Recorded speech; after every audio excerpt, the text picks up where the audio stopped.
اللہ نے میرے نبی کو خاندانی طور پر وہاں پہنچایا جہاں کو نہیں جا سکتا. پھر آپ کی ذات کو اتنا حسن بخشا. ایک آدمی بات حسن کی کرے، آپ کالا کلوٹا بیٹھا ہوئے تو گل جڑ دی کوئی. تو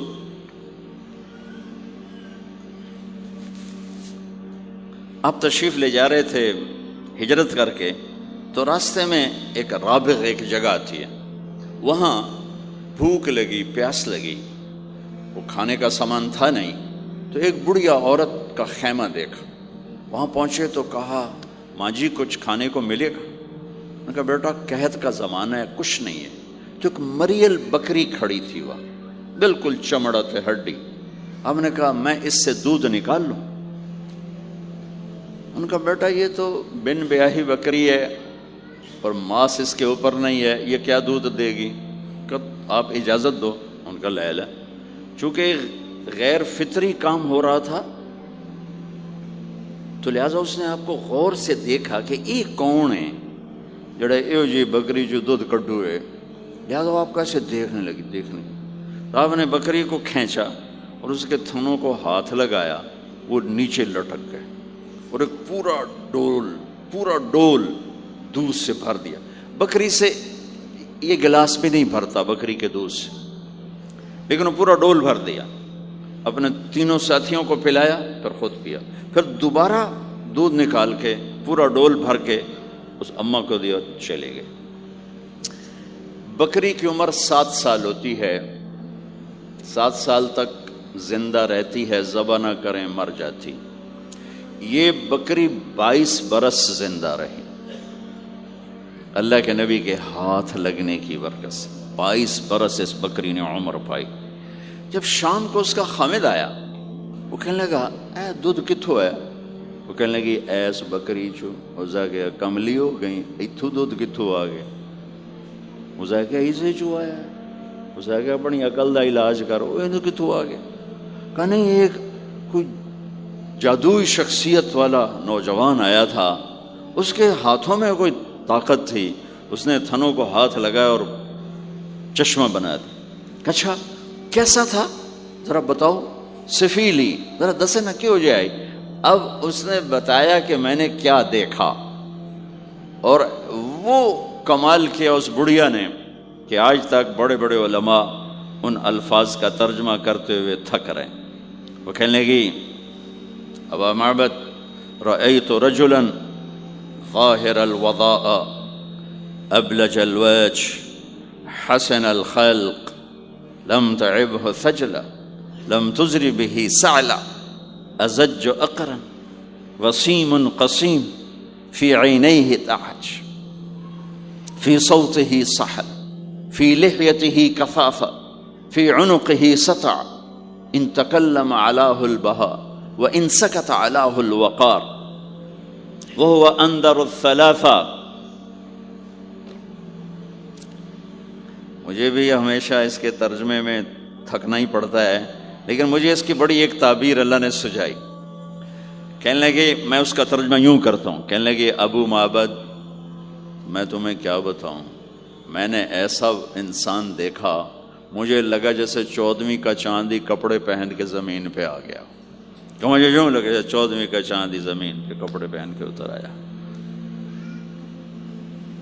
کیا حسن تھا، کیا جمال تھا، کیا خوبصورت بھویں تھیں، کیسا ماتھا چوڑا تھا، آنکھیں کیسی حسین تھیں. اتعج اشکل احور اہدب اکہل انجل ابرج. میرے نبی کی آنکھوں کے بارے میں 7 الفاظ آتے ہیں، 7 جو میں نے ابھی دہرائے، اور ان 7 کا ایک ترجمہ ہے کہ کائنات میں ایسی آنکھ اللہ نے کسی کو نہیں عطا فرمائی، ایسی خوبصورت آنکھیں اللہ نے عطا فرمائی آپ کو. آواز میں جادو تھا، آواز میں جادو تھا، آواز دل کو پکڑتی تھی. گردن لمبی خوبصورت، چہرہ 14ویں کے چاند کی طرح چمکتا تھا، اور براق الثنایا، دانت ایسے خوبصورت تھے، مسکراتے تھے تو دانتوں سے نور نکلتا دکھائی دیتا تھا، جب بولتے تھے تو نور چھا جاتا تھا. چپ ہوتے تھے وقار چھا جاتا تھا، خوبصورت سیاہ کالے بال تھے، نیم گھنگریالے بال تھے، پیٹ نہیں نکلا ہوا تھا، بال نہیں اڑے ہوئے تھے، سیدھا وجود تھا، سیدھا۔ کتنے ہمارے معاشرے کے لوگ ہیں، آپ سجے پاسے بیٹھے ہوں پیٹ کھبے پاسے گئے ہوں، پیٹ کھبے پاسے ہوں آپ سجے پاسے ہوں۔ تو اللہ نے کھانا حلال حرام بند کیا ہے، حلال کھاؤ، حلال کا بھی طریقہ سکھایا کہ ماں بنتے نہ کھاؤ، بندہ بنتے کھاؤ، اتنا نہ کھاؤ کہ چربیاں چڑھ جائیں، زیادہ کھانا انسانیت نہیں، کم کھانا انسانیت۔ بیچ میں بات آگے کہہ رہا ہوں، میرے نبی نے کہا سب سے بدترین برتن جسے انسان بھرتا ہے اس کا پیٹ ہے، سب سے بدترین برتن جسے انسان بھرتا ہے اس کا پیٹ ہے۔ اور اگر تم نے کھانا ہی ہے اور تم کہتے ہو نہیں میں نے کھانا ہی ہے، تو 3 حصے کرو، ایک غذا کے لیے، ایک پانی کے لیے اور ایک ہوا کے لیے، ایک حصہ چھوڑو، ساری زندگی بیماری نہیں آئے گی۔ لیکن یہاں تک کھانے کے بعد پھر ڈاکٹروں کی چاندی نہیں ہوگی تو اور کیا ہوگا؟ جب تک یہ بیکریاں ہیں، یہ کولڈ ڈرنکس ہیں اور یہ فاسٹ فوڈز ہیں، صحت مند کوئی نہیں ہوگا۔ بھوکے رہنے میں اللہ نے صحت رکھی، کھا کھا کے تباہی پھیر دیتے۔ میٹھا کھانے سے شوگر نہیں ہو رہی، زیادہ کھانے سے شوگر ہو رہی، دبا کے کھانے سے شوگر ہو رہی۔ اللہ میرے نبی نے کھانے کا طریقہ بھی بتایا، کھانے کی چیزیں بھی بتائیں، کھانے کا طریقہ بھی بتایا، کھانے کے آداب بھی بتائے۔ کہنے لگی 2 لفظ جو دنیا میں کسی انسان کے لیے استعمال نہیں، میں نے آخر میں چھوڑ دے۔ کہنے لگی ابو معبد، میں جب اس کو دیکھتی تھی نا تو میرے دیکھنے کی طلب اور بڑھ جاتی تھی، پھر جب دیکھتی تھی طلب اور بڑھ جاتی تھی۔ وہ جب تک کھڑے رہے میری آنکھ نہیں بھری۔ وسیم وسیم وسیم۔ ابو معبد میں جدھر سے دیکھتی تھی حسن ان کا غلام تھا، ہاتھ جوڑ کے کھڑا تھا۔ قسیم قسیم، قسیم اسے کہتے ہیں جس کو چاروں طرف سے حسن و جمال نے گھیرا ہوا ہو، اور وسیم اسے کہتے ہیں جس کو دیکھ کے نہ دل بھرے نہ آنکھ بھرے۔ دنیا کا ہر حسن تھوڑی دیر دیکھنے کے بعد خوبصورتی ختم، کشش ختم۔ ایک ہستی کائنات میں آئی ہے میرے اور آپ کا نبی، جن کو جتنا دیکھا جاتا تھا دیکھنے کا شوق بڑھتا تھا۔ ام عائشہ بیٹھی کپڑا سی رہی تھی، سوئی گر گئی، تھوڑا سا اندھیرا نظر نہیں آ رہی، ہمارے نبی کمرے میں انٹر ہوئے تو آپ کے چہرے کے نور سے سوئی چمکنے لگی تو آپ نے سوئی کو اٹھایا ہے۔ یہ میرے نبی کا ظاہر ہے جو اللہ نے اتنا خوبصورت کر کے بنایا۔ پھر یہیں ہمیں زندگی کی خوبصورتی بھی ملی کہ زندگی خوبصورت ہو۔ زندگی خوبصورت ہوتی ہے رویوں کے ساتھ۔ پہلا رشتہ خامند اور بیوی ہے، پھر اولاد ہے، پھر آگے رشتے بنتے ہیں، ماں باپ ہیں، یہ سارے رشتے یہ اس زندگی سے بنتے ہیں جو میرے نبی ہمیں سکھا کر گئے۔ آپ بطور، چونکہ آپ نے باپ تو دیکھا نہیں، ماں کو دیکھا ہے، اور ماں کے ساتھ زیادہ عرصہ نہیں رہے، صرف 6 سال رہے ہیں، تو ماں کے ساتھ کیا ہونا چاہیے؟ ماں کے ساتھ سلوک ہوگا تو ماں دعا دے گی نا۔ باپ کی خدمت کرو گے تو باپ دعا دے گا نا۔ آنکھوں میں آنکھیں ڈال کے بات کرو گے تو زندگی، باپ کو تو نیند نہیں آئے گی، ماں کو تو نیند نہیں آئے گی۔ ماں باپ میں سلوک و اولاد لڑ کے بیٹھی ہو تو ماں باپ کو تو نیند نہیں آئے گی۔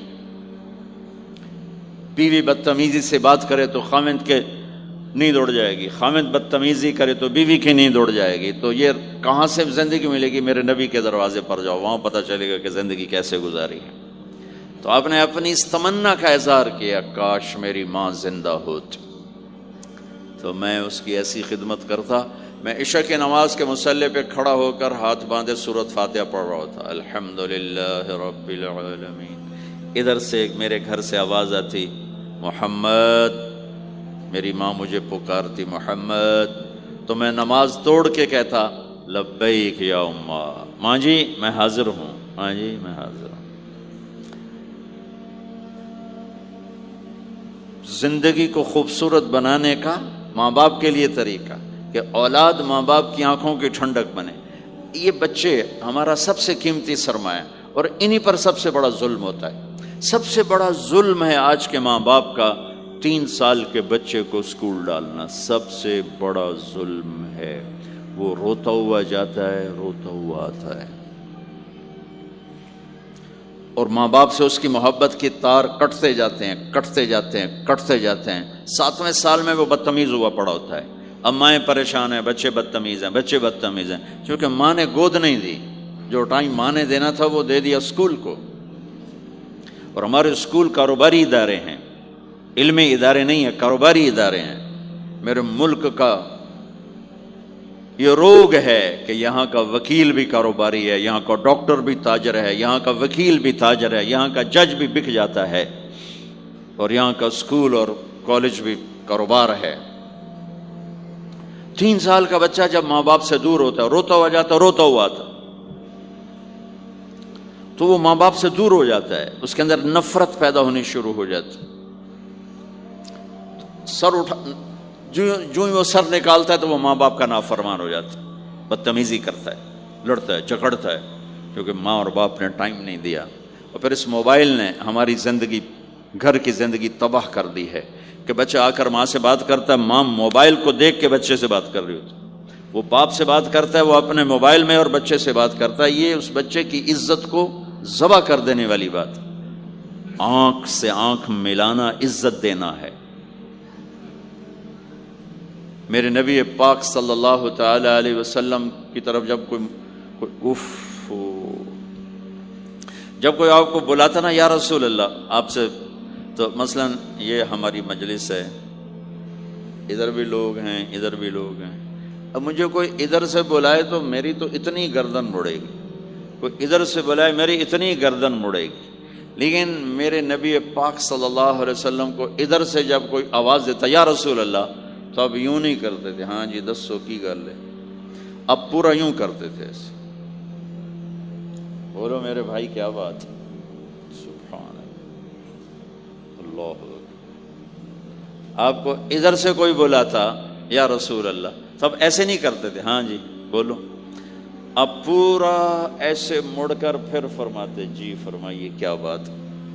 اب عام لوگوں کے ساتھ یہ فرماتے تھے. ہم تو اپنی اولاد کے ساتھ یہ نہیں کرتے، بیوی خامند کے ساتھ یہ نہیں کرتے، خامند بیوی کے ساتھ یہ نہیں کرتے.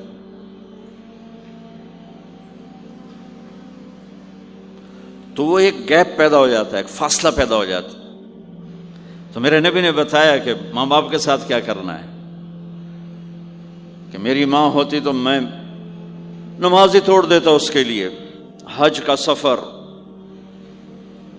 70,000 کا مجمع تقریباً جمع ہو چکا ہے ابوا پہنچتے پہنچتے، اور آپ ایک دم اونٹنی کا رخ موڑو، پہاڑوں میں چلے گئے.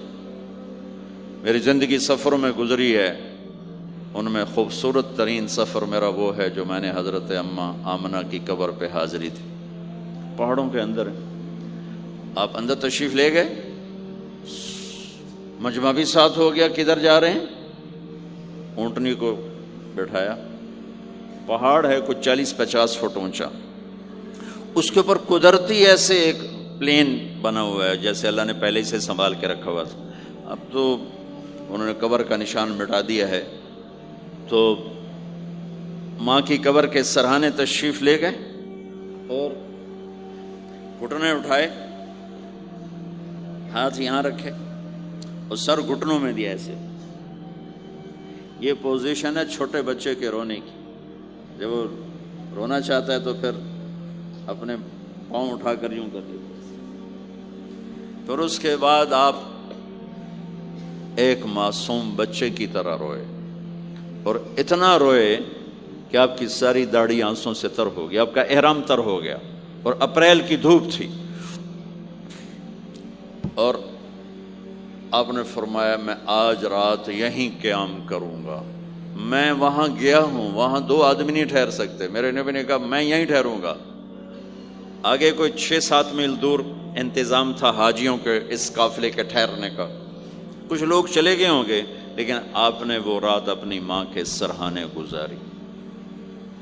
اور میں جب وہاں پہنچا تو مجھے چونکہ سیرت پڑھی تھی تو مجھے چشم تصور میں وہ نظر آ رہا تھا.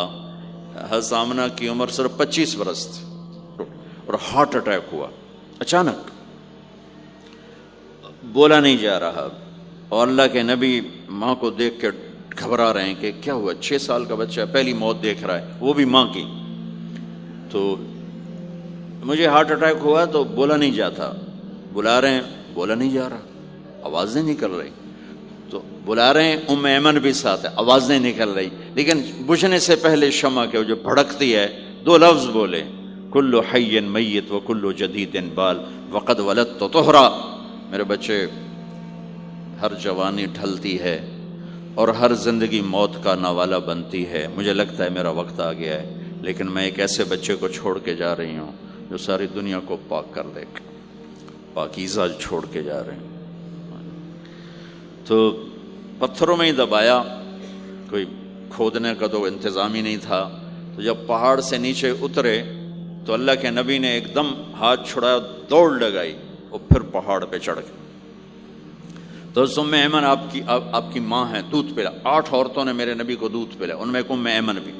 وہ جب پیچھے گئیں تو ایسا منظر تھا جس کو دیکھ کر شاید زمین بھی رو رہی ہوگی اور آسمان بھی اور ابوا کے پہاڑ بھی. آپ ماں کی قبر پر ایسے لپٹ ہوئے اپنے سینے کو پتھروں کے ساتھ اور یوں دونوں ہاتھوں سے پتھر لیے ہوئے تھے. جب آپ ام ایمن قریب آئیں تو آپ سنا تو آپ فرما رہے تھے، ماں جی آپ کے سوا تو میرا کوئی نہ تھا، آپ بھی مجھے چھوڑ کے چلی گئیں، میرے لیے اب کس کی گود ہے. تو ام ایمن رضی اللہ عنہ نے اٹھانا چاہ کے، بیٹا اٹھو، تو آپ نے انکار کر دیا. تو ام نے کھینچ کے نیچے لائیں اور زبردستی لائیں اور اونٹنی پر بٹھایا. اور آگے 2 راتوں کا سفر تھا، وہ سب میرے نبی کے خاموش آنسوؤں سے آپ کا گریبان تر ہوتا گیا. اور آگے نہ کوئی خالہ ہے، نہ کوئی اور آسرا ہے، نہ باپ ہے. باپ اور ماں ہی بڑا سارا ہوتے ہیں. دادا نے کفالت میں لیا 8 سال کی عمر میں، ان کا بھی اللہ ان کو بھی اپنے پاس بلا لیا. تو وہ سارا منظر میرے سامنے گھوم رہا تھا، اوپر سے سورج ڈوبنے والا تھا. تو وہ عجیب کیفیات تھے، وہ میں بیان نہیں کر سکتا ہوں. کہ اللہ کی قسم، اگر آپ اور میں زندگی کو خوبصورت بنانا چاہتے ہیں تو اپنے نبی کی زندگی کو سیکھنا ہوگا، ان بچوں کو سکھانا ہوگا. ہم نے کوئی کاروباری کام نہیں کیا کہ ہم سے کوئی کاروبار کر رہے ہیں، کوئی پیسہ کما رہے ہیں. حاشا وکلا، حاشا وکلا. ہماری یہ نسل، ان کے ساتھ کاروبار کر رہا ہوں کہ یہ پروان چڑھیں اپنے نبی کی محبت کے ساتھ، یہ پروان چڑھیں اپنے حبیب کے نقش قدم پر چلنے کے ساتھ. ان کے اندر اللہ، اس کے نبی کی محبت، ہر بچے بچی کے اندر اللہ نے اپنے اور اپنے حبیب کی چپ ڈال دی، اس کو نکالا نہیں جا سکتا. میں اس کو ایکٹیویٹ کرنا چاہتا ہوں کہ اللہ کرے ان کے جذبے اللہ کے نبی کے ساتھ جڑ جائیں. پھر ماننا آسان ہو جاتا، پھر اطاعت آسان ہو جاتی. جب محبت نہیں ہوتی تو اطاعت نہیں آتی.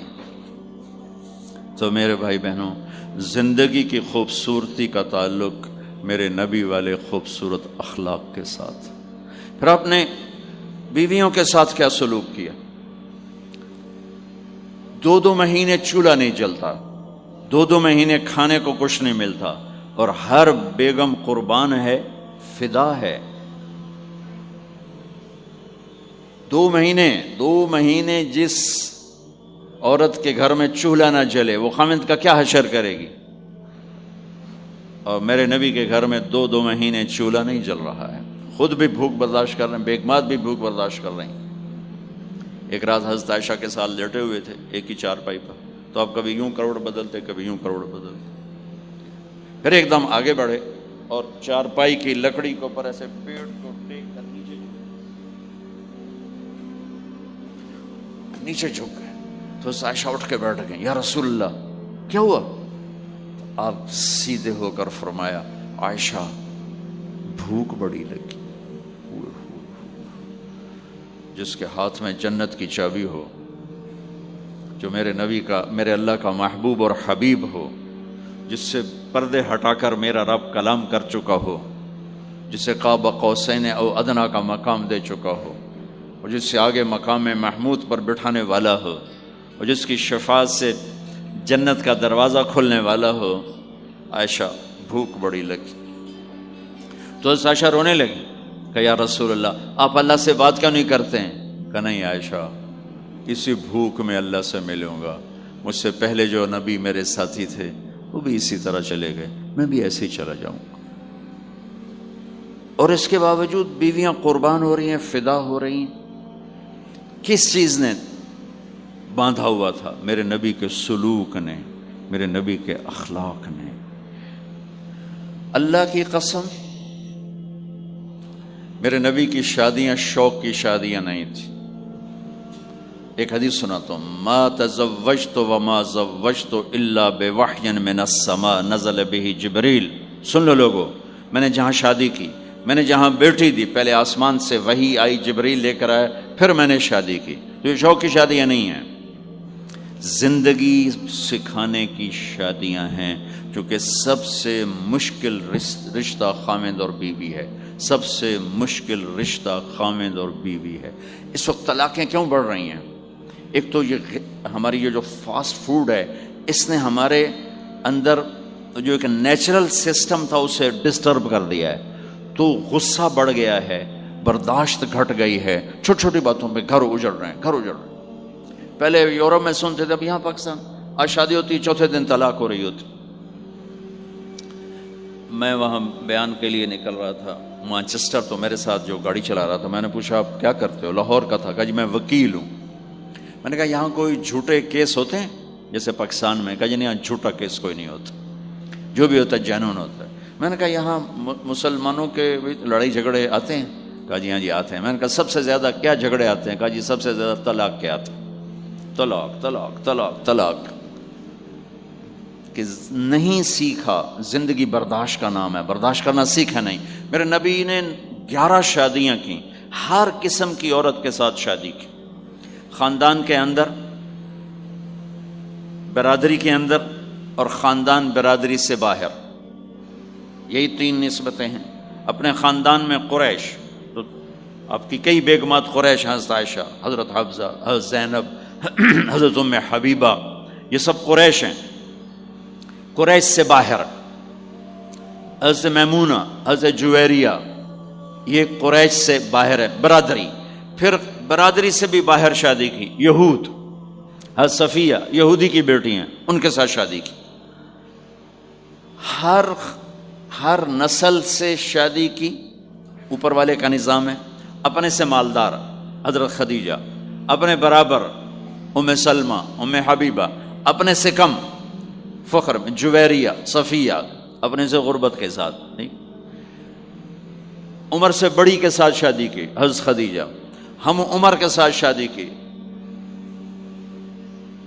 حضرت سودا، عمر سے کم سے شادی کی حضرت عائشہ، بیوہ سے شادی کی حضرت خدیجہ، مطلقہ سے شادی کی حضرت زینب، کماری سے شادی کی حضرت عائشہ۔ جتنی بھی نسبتیں کسی عورت کی بن سکتی ہیں، ان سب میں اللہ نے آپ کو استعمال کر کے زندگی گزارنے کا طریقہ سکھایا۔ تیز مزاج کے ساتھ شادی کی حضرت حفصہ رضی اللہ تعالیٰ عنہ، مزاج میں تیزی تھی۔ حضرت عمر رضی اللہ تعالیٰ عنہ کی بیٹی، مزاج میں شدت تھی، زندگی گزار کے دکھایا۔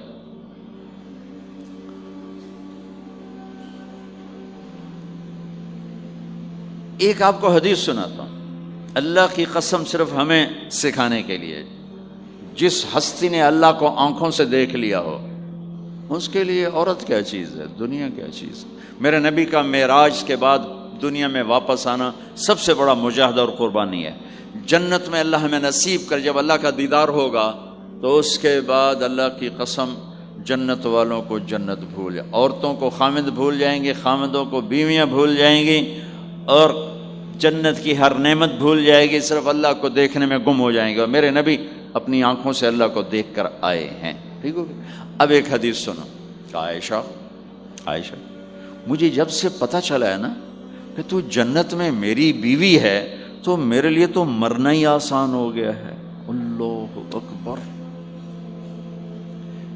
یا عائش انہ لیہون علی ان اریتک زوجتی فی الجنہ، میرے رب کی قسم ہمیں آپ کو سمجھانے کے لیے، ہمیں آپ کو بتانے، عائشہ مجھے جب سے پتا چلا ہے نا کہ تو جنت میں میری بیوی ہے، مجھے تو مرنا اچھا لگنے لگا ہے، مجھے تو مرنا اچھا لگنے لگا ہے کہ تو جنت میں میری بیوی ہے۔ سبحان اللہ۔ ادھر اچھا جی جنت بھی یہی لبنی ہے جی، یہ جنت جا کے بھی یہ جنالی رانا ہے، یہاں یہ باتیں سننے کو ملتی۔ اور میرا نبی کہہ رہا ہے عائشہ مجھے پتہ چلا ہے کہ تو جنت میں میری بیوی ہے، تو میرے لیے تو مرنا ہی آسان ہو گیا۔ سبحان اللہ، کیا خوبصورت، اللہ کی قسم یہ دلداری تھی۔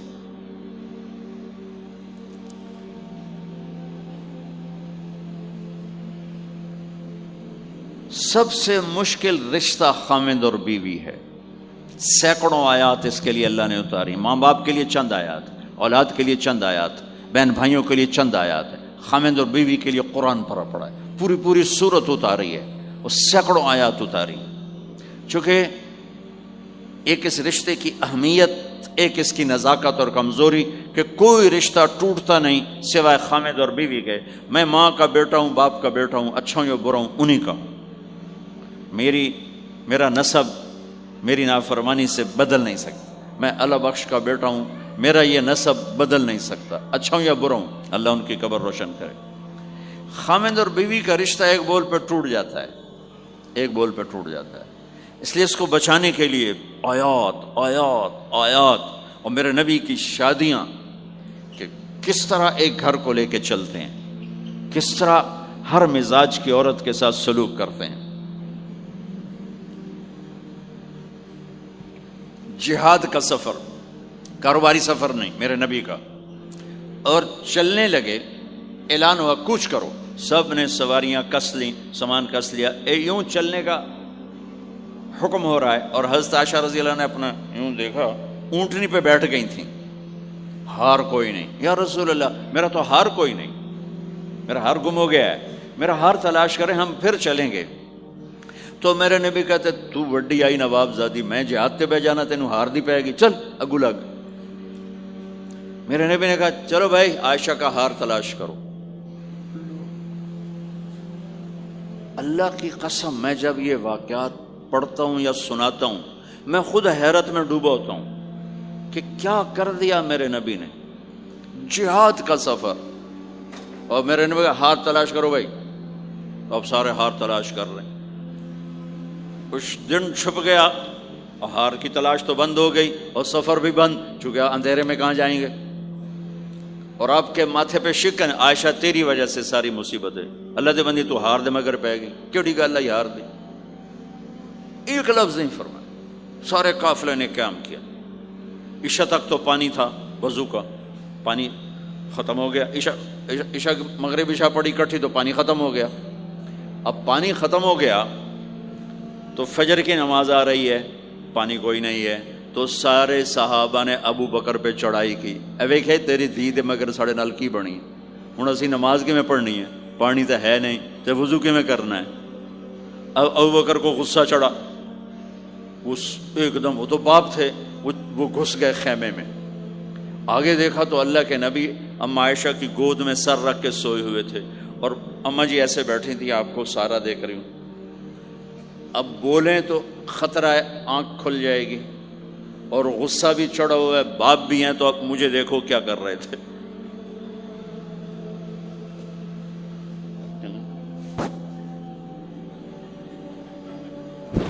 تیرے جو پھر یوں ماری زور سے انگلی بیٹی کے نا یہاں، پہلے یوں کرتے پھر ایسے ماری زور سے، وہ کہنے کہ میں ایسے سخت ہو گئی تاکہ میں ایسے نہ ہوں کہ اگر میں تھوڑا حرکت کی تو اللہ کے نبی کی آنکھ کھل جائے گی، تو ماری گیا ٹھا ٹھا ٹھا، وہ منہ سے کہہ رہے، اور وہ ایسا کر کے بیٹھی چمک، غصے میں باہر چلے۔ اب آپ کی آنکھ کھلی فجر پر، تو عائشہ نے کہا یا رسول اللہ وہ تو باہر تو بڑا مسئلہ ہو گیا ہے، پانی کوئی نہیں ہے اور نماز کا وقت ہو گیا ہے، وضو کیسے کریں؟ سبحان اللہ، اللہ نے قانون بدل دیا، دنیا میں پہلی دفعہ ہونے لگا ہے۔ 1,24,000 نبی آئے، پانی نہ علی وضو ہو سکتا ہے، اس کے علاوہ نہیں ہو سکتا۔ میرے اللہ نے قرآن اتارا فَإِن لَّمْ تَجِدُوا مَاءً فَتَيَمَّمُوا صَعِيدًا طَيِّبًا فَامْسَحُوا بِوُجُوهِكُمْ وَأَيْدِيكُمْ مِنْهُ۔ اچھا میرے بندو، پانی مک گیا ہے، چلو مٹی چاہتے منہ تے مارو تے دوئی چاہتے ہتھاں تے مارو تے تمہارا وضو ہو گیا، چلو تیمم کرو اور نماز پڑھو۔ اب وہ جو سارے ابو بکر پہ غصے ہو رہے تھے نا، عائشہ کہنے لگے واہ ابو بکر بھائی تیرے طفیل کی کم بن گیا، تیری دھی دے طفیل کی کم بن گیا۔ تو اسید بن حذیر پہلے ذرا زیادہ گرم ہوئے تھے، تو وہی ابو بکر تیرے گھر کی یہ پہلی برکت نہیں ہے، پہلے بھی بہت شمار برکتیں تیرے گھر کی طفیل امت کو ملی ہیں۔ تو اللہ نے تیمم کی آیت اتار دی، حضرت عائشہ کو ڈانٹ پلانے کی آیت نہیں آئی کہ میرے نبی تیری بیگم کے ہار کی وجہ سے میرے دین کا کام رک گیا اور میرے بندوں کی نماز خراب ہو گئی اور ان کو پانی سے محروم ہونا پڑا۔ میں قربان جاؤں اپنے رب پر، اپنے حبیب پر، اس ماں عائشہ پر، دنیا کی واحد عورت ہے جس کے سینے پر سر رکھ کر کسی نبی نے جان دی ہو۔ 1,24,000 نبیوں میں سے کوئی نہیں ہے جس کا سر بیگم کے سینے اور ٹھوڑی کے درمیان ہو اور اس کی جان اللہ نے نکالی ہو۔ واحد میرے آپ کے مات فی سحری و نحری، سحری و نحری، سحری و کہ میرے چونکہ آپ ایسے بیٹھے تھی اور حبیب پاک آپ کے سینے پر یوں دراز تھے، نیم دراز اس طرح، اور آپ کا سر مبارک ٹھوڑی کے ساتھ لگ رہا تھا، ٹھوڑی کے ساتھ یہ جگہ یہاں لگ رہی تھی اور باقی یہاں تھی، آپ اس طرح۔ اور واحد خاتون ہے جن کا حجرہ کسی نبی کی آرام گاہ بنا، ابدی آرام گاہ بنا۔ واحد اماں عائشہ ہیں جن کے حجرے کو اللہ نے کسی نبی کے آرام گاہ بنایا، اور یہ واحد حجرہ ہے جہاں 70,000 فرشتہ صبح آ کے درود و سلام پڑھتا ہے اور شام تک پڑھتا ہے، اور شام کو 70,000 نیا آتا ہے اور صبح تک درود و سلام پڑھتا ہے اور واپس چلا جاتا ہے۔ کائنات اللہ جب مسلمان دنیا سے مٹ جائیں گے، مسجد نبوی مٹ جائے گی، بیت اللہ مٹ جائے گا، مدینے کی ایک اینٹ باقی نہیں بچے گی، مکہ کتنے بڑی بڑی بلڈنگیں، ایک اینٹ باقی نہیں بچے گی، اور وہاں سے گزرتے ہوئے لوگ کہیں گے لگتا ہے اتنے کدی آبادی ہوئے گی، ایتھے لگتا ہے کدی آبادی ہوئے گی۔ یہ زبانوں پہ ہوگا جب سارے نشان مٹ جائیں گے، اس وقت بھی 70,000 فرشتہ آ کے درود و سلام صبح سے شام تک پڑھے گا اور شام سے صبح تک پڑھے گا۔ یہ واحد میں خاتون ہیں عائشہ بنت ابی بکر جن کو اللہ نے یہ عزت بخشی، اور یہ واحد خاتون ہیں جب ان کے اوپر تہمت لگی، حضرت یوسف علیہ السلام پہ تہمت لگی تو بچے نے گواہی دی، حضرت مریم پہ تہمت لگی بیٹے نے گواہی دی، اور اماں عائشہ پہ تہمت لگی تو اللہ نے گواہی دی کہ میں گواہ ہوں، اللہ گواہ بن کے آئے۔ تو اللہ نے کہا تیمم کرو بھائی، سارے خوش ہو گئے، سارے خوش ہو گئے۔ تو حضرت عائشہ نے کہا یا رسول اللہ اب میرا ہار چھوڑ دیں، اب چلیں۔ تب آپ نے کہا چلو بھائی کوچ کرو۔ اس سے زیادہ کوئی دلداری کا واقعہ پیش کر سکتا ہے؟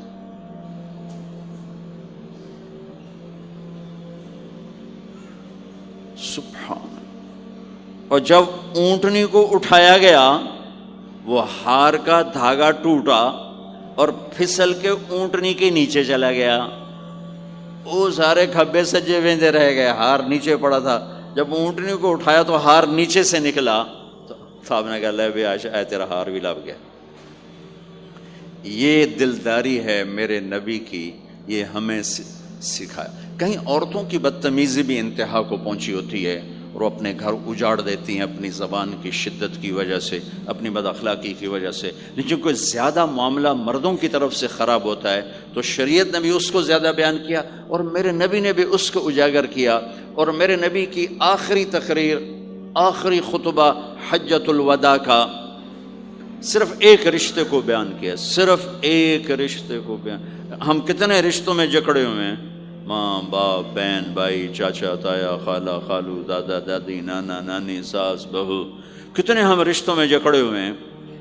میرے نبی نے صرف ایک رشتے کا حق بیان کیا، استوصوا بالنساء خیرا، میں تمہیں تمہاری بیویوں کے بارے میں وصیت کر رہا ہوں، ان کے ساتھ اچھا سلوک کرنا۔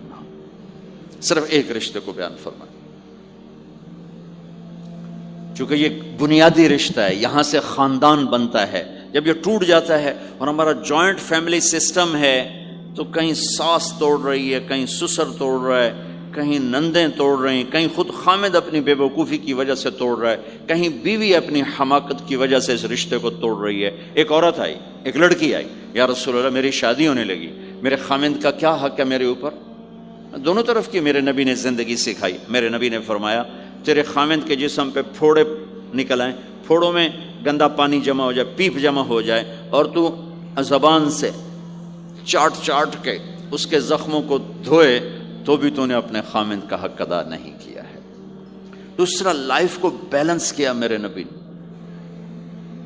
کہ ایک گھر کیسے چلتا ہے اور کس طرح خوبصورت بنتا ہے، وہ میرے نبی کے اخلاق ہیں۔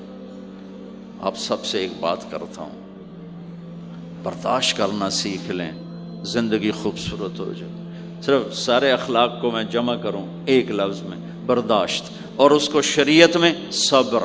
صبر کرنا سیکھ لیں، زندگی خوبصورت ہو جائے گی۔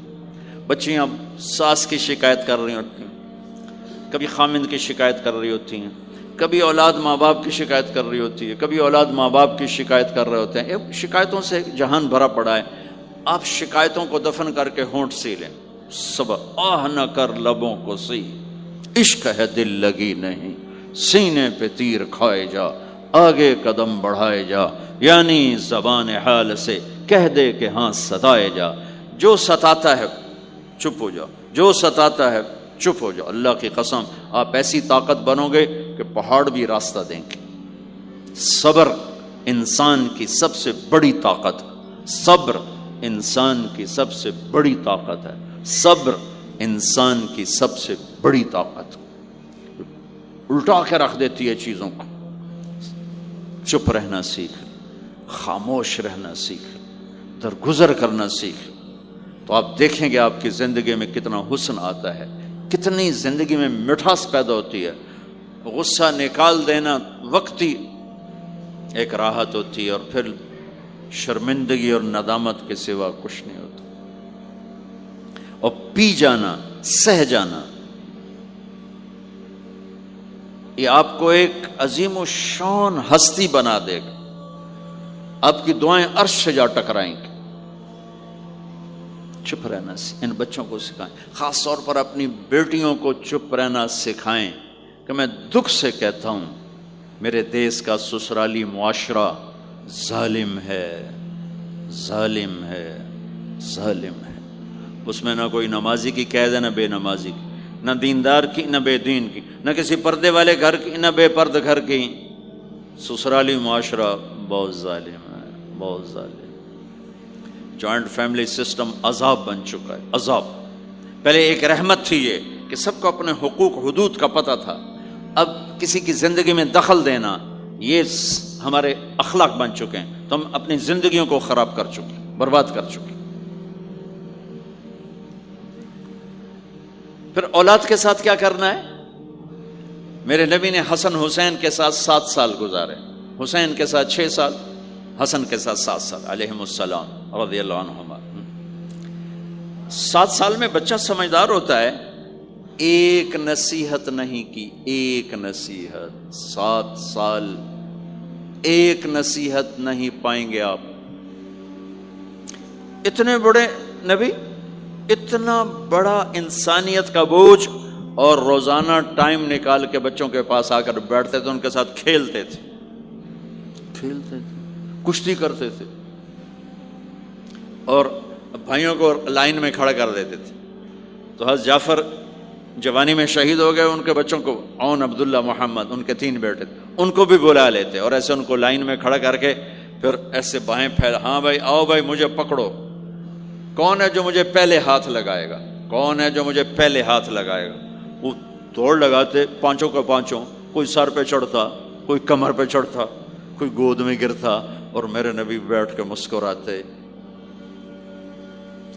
ایک مجھے بات یاد ہے، صرف ایک یاد، کہ حضرت امام حسن رضی اللہ تعالیٰ عنہ علیہ السلام، انہوں نے صدقے کی کھجور اٹھائی اور منہ میں ڈال لی، صدقے کا آیا تھا مال، تو ایک کھجور اٹھا کے منہ میں، تو ہم کہا بخ بخ بخ، تب نے منہ میں نا انگلی ڈال کے کھجور نکال لی کہ بیٹا ہمارے گھر پہ صدقہ جائز نہیں ہے، اس کو پھینک دو۔ بس یہ ایک بات مجھے اپنے نبی کی زندگی میں ملتی ہے، ٹائم دیا، محبت دی۔ کمال کی بات ہے نہیں، اتنی بڑی ہستی ہو اور بچوں کے لیے گھوڑا بنے کھڑے، آؤ بھائی آؤ بھائی، دونوں ہاتھ بھی ٹیک دیے، گھٹنے بھی ٹیک دے، آؤ بھائی میری کمر پہ چڑھ جاؤ۔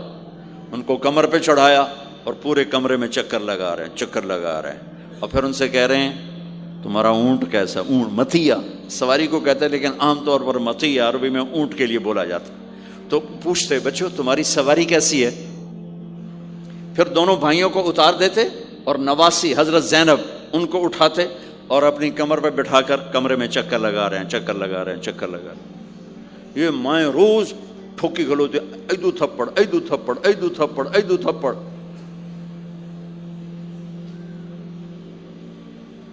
ساری مائیں سکول ماسٹر بنی ہوئی ہیں، بس ٹھوکی جاؤ، ڈنڈے ماری جاؤ، بس ایسی بے وقوف ہیں کہ جتنی محنت یہ کھانے پر کرتے، اپنے کپڑے کو سجانے پر کرتے، اس کا 100واں حصہ بچوں پہ کریں، ان کے بچے جنید بغدادی بن جائیں۔ ایک سکول کے حوالے کیا 3 سال کی عمر، پھر ٹیوٹر کے آتے، ٹیوٹر کے حوالے، اکیڈمیوں کے حوالے، پوچھو تو پوتر ان کے روبوٹ ان کدی یہیں بھجے جاندے، ان کدی یہیں بھجے جاندے، ان کدی یہیں بھجے جاندے۔ اے آیا کہ بی آیا؟ اے بی سانو آپ برباد کیتا ہے۔ آہا، اور سنو، چلو یہ تو گھر کی بات ہے نا۔ ایک دفعہ حسن حسین کی کشتی کرواتے تھے، آؤ بھائی کشتی کرو بھائی۔ ایک دن کا واقعہ نہیں، یہ آئے دن کا واقعہ ہے، لیکن ایک واقعہ کہ حسن حسین کی کشتی ہو رہی، حسین چھوٹے تھے، حسن بڑے تھے، تو حسن دبا رہے ہوں گے حسین کو، تو آپ حضرت حسین کو شاباش شاباش حسین، ای ہے حسین، ای حسین، یعنی حسین زور لا، حسین زور لا، شاباش شاباش۔ اماں بول پڑی، فاطمہ جنت کی سردار، یا رسول اللہ آپ ساری شاباش حسین کو دیے جا رہے ہیں، حسن کو نہیں دے رہے۔ ہم نے کہا فاطمہ یہ جبریل میرے پاس کھڑا ہوا ہے، یہ بھی حسین کو شاباش دے رہا ہے، تو اس کے پیچھے میں بھی حسین کو شاباش دے رہا۔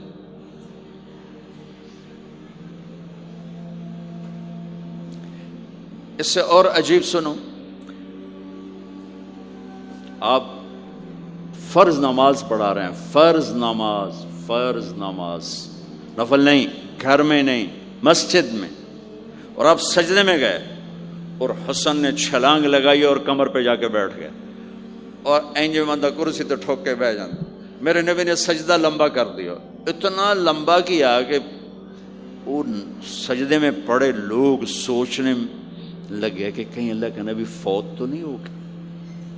تو جو سامنے والی صف تھی انہوں نے یوں کر کے دیکھا، پچھڑوں کو تو نظر نہیں آنا، انہوں نے اینج کر کے دیکھا تو دیکھا تو حسن سجدے اوپر چڑھے ہوئے، تو ایک صحابی جو قریب تھے انہوں نے ایسے ہاتھ آگے بڑھایا اتارنے کے لیے، تو میرے نبی نے بغلوں سے دیکھا کہ ایک ہاتھ آگے آ رہا ہے، تو آپ نے سجدے میں یوں کیا، میرے بچے کو کچھ نہ کہو، جب تک حسن نہیں اترے آپ سجدے میں پڑے رہے۔ اور ایک اور تماشا ہوتا تھا، چونکہ اب نماز لمبی پڑھاتے تھے، لمبی ہوتی تھی نماز، تو آپ ذرا پاؤں کا فاصلہ ہے تو حسن ادھر بیٹھتے، حسین ادھر بیٹھتے، نماز میں میرے رب کی قسم سنا رہا ہوں۔ اب یہ دونوں کی آپس میں نا وہ شروع ہو جاتی، وہ ادھر وہ ادھر، پہلے حسن پار کرتے تو حسین ادھر آ جاتے، پھر حسین ادھر جاتے تو حسن یوں آ جاتے، پورے قیام میں یہ دونوں بھائی یوں یوں کرتے رہتے تھے، یوں، وہ ادھر وہ ادھر، وہ ادھر وہ ادھر، سبحان اللہ، نماز ہو رہی۔ اس سے عجیب سنو، آپ نے اپنی بیٹی حضرت زینب آپ کی بڑی بیٹی زینب، ان کی بیٹی امامہ کو ظہر یا عصر کی نماز پڑھا رہے ہیں، کہاں بٹھایا ہوا ہے؟ میں پہلے بیان کرتا ہوں یہاں بٹھایا ہوا ہے علی یدہ، لیکن میں نے اب چند دن پہلے حدیث پڑھی، یہاں نہیں بٹھایا، یہاں نہیں بٹھایا، یہاں بٹھایا ہوا تھا، یہاں کندھے پر بٹھایا ہوا تھا، یہاں علی عاتقہ، اس کو عاتق کہتے ہیں، اور نماز پڑھا رہے تھے۔ جب آپ رکوع میں جانے لگے تو یہاں سے پکڑا اور آرام سے اس کو ساتھ بٹھایا، پھر رکوع کیا، قوما کیا، سجدہ کیا، سجدے سے جب اٹھے تو پھر امامہ کو اٹھا کر کندھے پہ بٹھا کے پھر نماز شروع کر دی۔ 4 رکعتاں میرے نبی انج پڑھائیاں کہ نواسی یہاں بیٹھی ہوئی ہے، صرف زندگی سکھانے کے لیے، صرف زندگی سکھانے کے لیے۔ بچوں کو پیار اتنا دو کہ وہ آپ پہ قربان ہوں، ڈنڈا، سوٹا، تھپڑ، بدتمیزی، ڈانٹ ڈپٹ، یہ دوریاں پیدا کر دیتی۔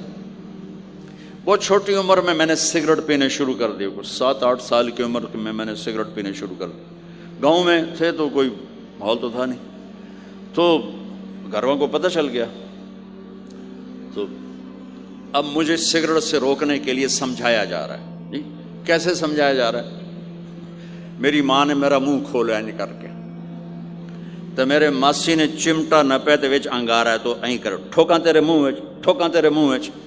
یہ مجھے سگریٹ سے روکا جا رہا ہے۔ جی مجھے منظر نہیں بھولتا، میری ماں نے دونوں ہاتھوں سے میرے جبڑے یوں کھینچے اور میری ماسی نے انگارا چمٹے میں ڈال کر، پاما تیرے منہ وچ، پاما تیرے منہ وچ، پینے گا سگریٹ؟ او میں نہیں پیندا، او میں نہیں پیندا۔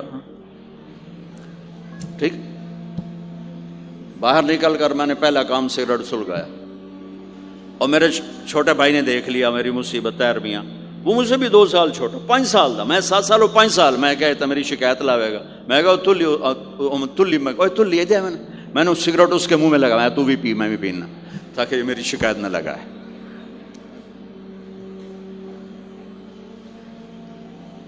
تو آج کے ماں باپ بڑے جاہل ہیں، ہم بڑے ایجوکیٹڈ ہیں، میں کہتا ہوں انتہائی جاہل ہیں، جنہیں بچے کو لے کے چلنا نہیں آتا، جنہیں رشتوں کی قدر نہیں، انہوں نے خاک پڑا ہے، کاغذ کی ڈگریوں کو علم بنا کے پھرتے ہیں، جسے میرے نبی کی زندگی کا پتہ نہیں، اللہ کی قسم جانور سے بدتر ہے، جاہل ترین ہے، جسے اپنے آقا کی زندگی کی خبر نہیں۔ حضرت حسن آپ کے پیٹ پر بیٹھے ہوئے، آپ ان کے ساتھ کھیل رہے ہیں، اچانک حسن نے پیشاب شروع کر دیا۔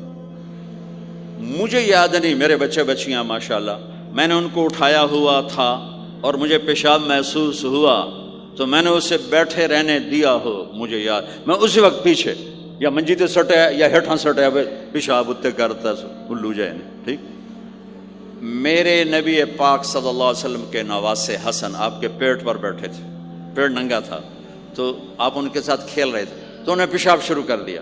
میرے نبی ایسے بے حس و حرکت ہو کہ کہیں بچے میری حرکت سے بچے کا پیشاب نہ رک جائے، تو آپ ایسے ہو تو پورا پیشاب کیا اور آپ ہلے نہیں۔ جب وہ پیشاب سے فارغ ہوئے پھر آپ اٹھے اور بچے کو الگ بٹھا کر اپنے جسم پہ پانی ڈال کے اپنے آپ کو صاف کر کے تو آگے دوبارہ ان کے ساتھ کھیلنا شروع کر دیا۔ میں آپ کو اپنی نبی کی وہ زندگی بتا رہا ہوں جس کو اپنانے سے میری زندگی بھی خوبصورت ہو جائے گی، آپ کی بھی۔ ہم فخر سے کہتے ہیں ہمارے نبی نے چاند کے 2 ٹکڑے کر دیے، معراج پہ آسمان چیر کے چلے گئے، یہ بہت بڑے معجزات ہیں، لیکن میرے نبی کا سب سے بڑا معجزہ ہے کہ ہمیں ایک خوبصورت زندگی سکھا کر گئے۔ آپ کے اخلاق، میرے نبی کے اخلاق میرے نبی کا سب سے بڑا معجزہ ہے۔ حسن کو آگے بٹھایا ہوا تھا رضی اللہ عنہ علیہم السلام، تو ان کو ایسے زبان دکھاتے حسن کو تھا، تو حسن اس کو پکڑنے کی کوشش کر، جب ایسے ہاتھ مارتے تو آپ زبان منہ میں کر، اچھا وہ ہنس پڑتے، بچہ ہنس پڑتا، تو پھر اس کے بعد آپ یوں کرتے تو پھر حسن آگے ہاتھ مارتے، پھر آپ زبان منہ میں کر لیتے، پھر وہ کرتے ہنستے، پھر آپ چپ ہو جاتے۔ کتنی دیر آپ حسن کے ساتھ یہ کھیل کھیلتے رہے۔ آپ گلی میں گزر رہے ہیں، بچے کھیل رہے تھے، بچوں میں حسین کھیل رہے تھے، تو آپ نے کہا پکڑو بھائی حسین کو، پکڑو بھائی، تو وہ آگے بھاگے، تو آپ پیچھے جان بوجھ کے جیسے ہم کرتے ہیں وَجَعَلَ السَّبِيُّ يَلْعَبُ هَا هُنَا وَهَا هُنَا، جب وہ ادھر جاتے تو آپ آگے ہو جاتے، وہ ادھر آتے آپ ادھر ہو جاتے۔ پوری گلی یہ تماشا دیکھ رہی ہے، اور حسن حسین کبھی آگے بھاگ رہے، کبھی پیچھے بھاگ رہے، اور آپ جان بوجھ کے اس کو پکڑ نہیں رہے۔ ہاں اب پکڑو بھائی، پکڑو بھائی، پکڑو بھائی، اور وہ بڑے ہنس رہے ہیں کہ آج میرا نانا تو میں نے نپ ہی نہیں سکتا۔ تو یہ تھوڑی دیر جب یہ کھیل چلتا رہا، پھر آپ نے ان کو کہا یہ پکڑ لیا، اور اٹھایا اور ہونٹ چومے اور ماتھا چوما، کہ حسین مجھ سے ہے، میں حسین سے، حسین مجھ سے ہے، میں حسین سے۔